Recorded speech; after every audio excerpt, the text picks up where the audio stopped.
It means that we must end illegal immigration and deal with the social, economic, and security challenges to which it contributes.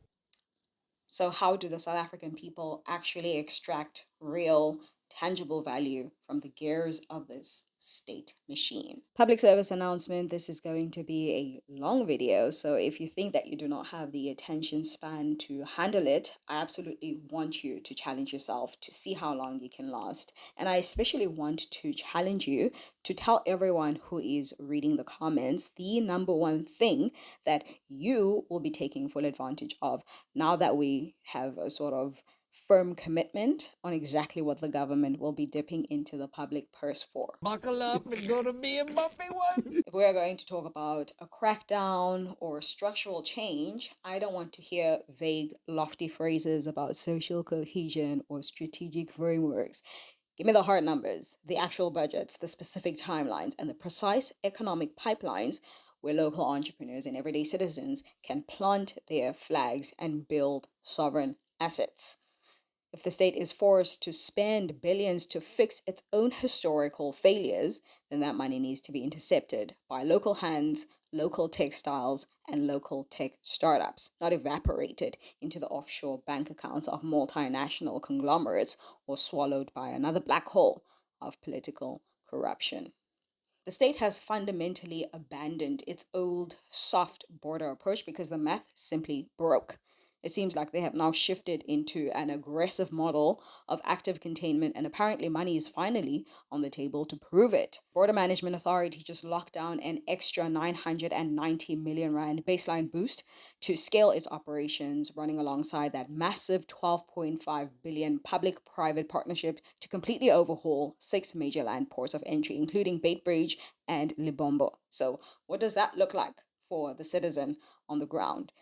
Well, it looks like a massive tactical ecosystem involving the BMA, the SANDF, on Green Border Patrol, Public Works managing physical assets, and CETA laying down secure network backbones. If you look at the latest operational audits, this newly integrated machine has already driven a 24% reduction in attempted illegal crossings, culminating in a historic intelligence driven 1 billion rand drug bust at Beitbridge and the interception of R1 million worth of cash in transit explosive.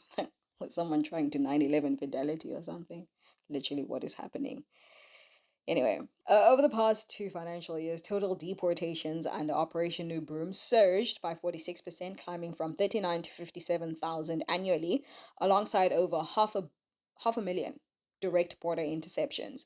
But did you know that big private engineering consortia like Robex and the Agani Group cannot fulfill these multi-billion rand redevelopments alone because the state's procurement laws mandate a strict 30% localized subcontracting spend. That means 3.75 billion is legally ring fenced for small local businesses. If you're a small general contractor, you need to be positioning your business to attach to public works tenders for site clearance, temporary housing fabrication, and high security smart fencing installation at these 6 primary one stop border posts. On top of that, the rapid deployment of the BMA's newest 738 border guards creates an immediate localized supply chain. Our local clothing and textile SMEs shouldn't be watching this on the news and then be like, oh, okay, that's cool. Nah, y'all should be aggressively bidding on localized supply tenders to manufacture specialized tactical uniforms, protective gear, and secure camp maintenance services right along these active transit corridors so that a full domestic supply stabilization can be achieved by the close of the 2026-2027 fiscal cycle. And if you are going to apply for these tenders, please update us on social media to show us where things are going right and where things are going wrong. Like, literally, wouldn't it be fun to see the different ideas that people have for the gear? I think it would be cool. But also make sure to protect your work and your designs from being stolen. Then let's talk about this digital ID business. Nobody in South Africa is asking for a digital ID. I know I'm not. I don't want it. Everyday citizens are perfectly content with their physical smart ID cards, okay? But if the Department of Home Affairs is determined to push forward with its new digital identity multinational mandate as a foundational national infrastructure, then we, the public, must demand explicit, ironclad regulations to protect our data and our local economy. First, we require strict localization laws stating that the core software architecture, the biometric registers, and cloud hosting must be built and maintained exclusively within our borders by South African tech teams, capping multinational involvement at a hard 15% for specialized hardware components only. Second, the system must feature zero knowledge encryption protocols to prevent state surveillance creep. Third, it must maintain absolute interoperability with local financial institutions and remain completely free for South African citizens forever and ever. Amen. Fourth, we need a complete legislative ban on third-party commercial monetization of civic data. We are not trying to end up like the USA, having to pay for our own existence down the line. Fifth, the platform must guarantee a decentralized backup infrastructure managed by CETA to eliminate single points of failure. Sixth, any algorithmic matching system must be audited quarterly by the information regulator to prevent systemic biometric bias. And also, it must feature a mandatory frictionless manual override for citizens in deep rural areas who lack smartphone access. Their lives have been disrupted. Enough. Home Affairs recently proved what localized digital transformation can actually do by building an online real-time employee verification portal for National Treasury, which should have been launched sometime today to eliminate the ghost workers that drained 3.9 billion from our fiscus last year alone. Let's look at the sheer volume. The state's ongoing digitization hub project is scanning 340 million historical civic records dating back to 1885, a massive operation backed by an adjusted 470 million injection this past year and 458 million for the 2026-2027 stretch. The project was designed to create 10,000 employment opportunities for unemployed IT and administration graduates across massive data centers in Pretoria, Brits, and Silverton. Within the next 18 months, as Home Affairs expands its digital smart ID replacement model across 750 bank branches nationwide to completely eradicate the now defrauded green ID books, as our government has positioned it, local micro enterprises must intercept the rollout. Local tech support startups and private software developers need to actively capture the CETA requests for bids, securing decentralized contracts for field data migration, mobile live capture registration kiosks in rural communities, and developing targeted micro-learning modules to train thousands of public servants on these upgraded biometric systems. So we are willing to try out the digital ID stuff if unemployed graduates are going to be hired and trained and paid a proper wage while making sure that we stay digitally safe and sovereign. Also, you know that nobody wants Starlink in South Africa, right? Okay. The Department of Employment and Labor is moving to enforce strict statutory quotas and undocumented foreign labor through the incoming Employment Services Amendment Bill. Beyond just being a regulatory headache for big business, this is a massive structural opening for high agency civic positioning.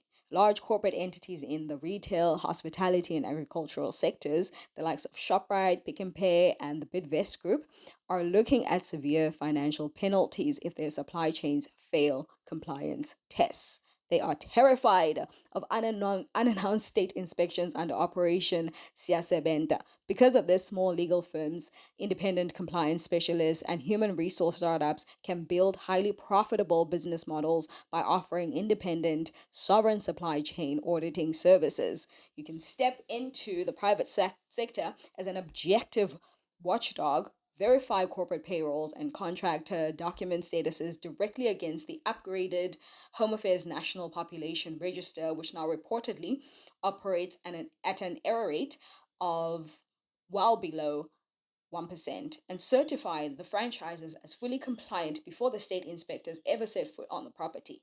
This structural enforcement doesn't just clean up the labor market, it protects vulnerable workers from corporate exploitation. It forces compliance with minimum wage laws, which I have lots of tons of gripes about, but one thing at a time.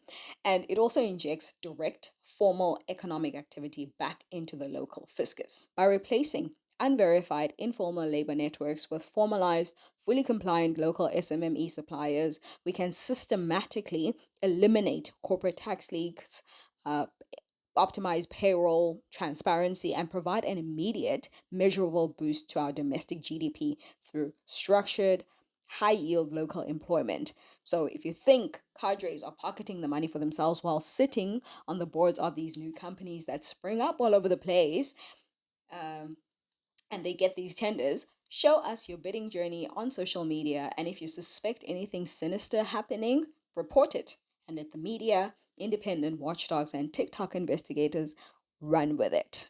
This is a full on operation that every citizen is a part of, and we have to show them that we are watching them in every corner they try to hide themselves, whether it's the government, the corporations, or other citizens of South Africa who allow this rot to destabilize South Africa, our land. The time for passivity is over, and apparently the only time the leaders of our nation respond to real things that affect the communities is when they are embarrassed on the global stage and during election seasons. So, lock in. Now, our current border and geopolitical tensions have exposed a fatal strategic vulnerability. South Africa is dangerously dependent on foreign synthetic inputs, specifically imports of synthetic nitrogen to feed our agricultural sector. True governance requires localized food security, and economic exclusion in this country has always started with land access.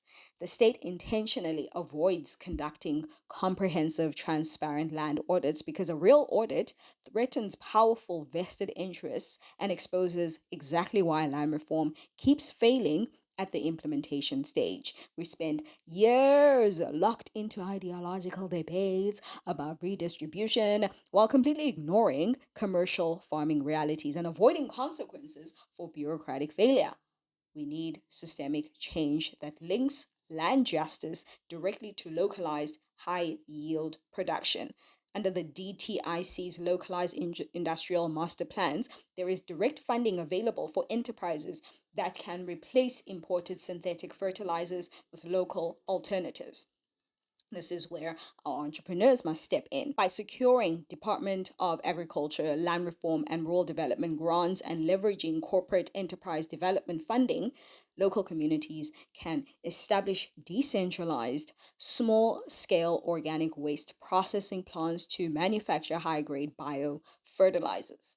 This transforms the entire land conversation from an abstract political debate into a concrete asset class. These organic fertilizer production sites and local compost hubs can sell their output directly to commercial farming cooperatives, effectively de-risking our food supply from volatile international shipping lines while creating a sustainable, closed-loop agricultural economy managed by local hands. We love our farmers in South Africa, unlike the West that actively squeezes independent farmers out of existence by either poisoning their crops or their animals or their land and releasing the most ridiculous level of mosquitoes and worms, only for corporate billionaires to industrialize their land or sacrifice freshwater reserves and stable electricity to power data centers for artificial intelligence. We prefer human life. We prefer localized calorie production, and we prefer natural intelligence over corporate algorithms. Next, let's extend that exact same logic to our local energy infrastructure and municipal security, because the national security strategy is completely dead in the water if the local municipal infrastructure remains utterly exposed to systemic cable theft, rolling blackouts, and completely unlit economic transport corridors near our major ports.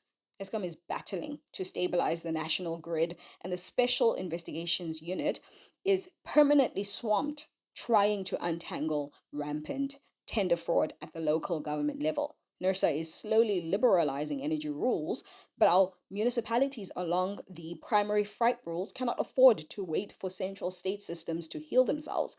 They are actively bypassing central failures by issuing localized tenders for off-grid lighting and independent infrastructure security. So this is a massive commercial playground for small, agile engineering firms and renewable energy startups. Local operators need to aggressively bid on these municipal and public works contracts to install decentralized microgrids, solar-powered high-mast lighting, and automated smart perimeter tracking systems around critical freight staging areas, railway lines, and land ports of entry. By keeping these vital economic corridors brightly lit and monitored 24/7 through independent, localized technology, we do three things simultaneously. We protect municipal assets from organized sabotage syndicates. We take the immense infrastructure pressure off ESCOM's fragile regional grids, and we drive out the localized corruption that thrives in unlit, unmonitored zones. This directly increases the logistics output of our transport corridors, it stabilizes municipal revenue collections, and it protects small businesses operating in the area and systematically strengthens the core economic functions of the state from the bottom up. Look at me. Sure. I'm the captain now. The absolute final layer of structural accountability is data. And this is where sovereign technology and financial leakage detection become non-negotiable. The state cannot patch multi-billion rand financial leaks, counter illicit financial flows, or trace underground syndicates without localized sovereign technology platforms explicitly engineered to monitor resource flows in real time.